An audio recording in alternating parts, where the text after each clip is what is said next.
დახატეთ ესეთი სამკუთხედი, ქვემოთ მართკუთხედი ფორმა და ზემოდან დაამატეთ ესეთი ფორმები, რასაც ხედავთ ვიდეოში.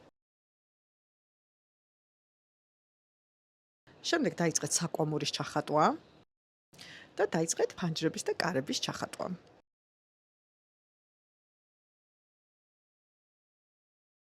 ჩახატეთ მოაჯერი, რიკულები და ჩაუხატეთ ფანჯრებში ტიხრები. შეგიძლიათ დავხატოთ სხვადასხვა დეკორები, მაგალითად საყვავილები ფანჯრების წინ. ჩარჩოები გავუკეთოთ ფანჯრებს და კარებშიც ჩაუხატოთ სხვადასხვა დეკორები.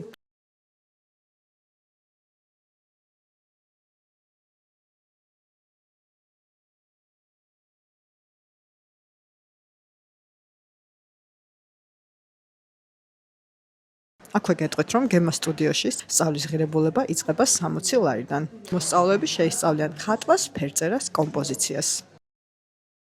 შეიტანეთ დამატებითი ჩრდილები და მიიღებთ საბოლოოდ ესეთ ნამუშევარს.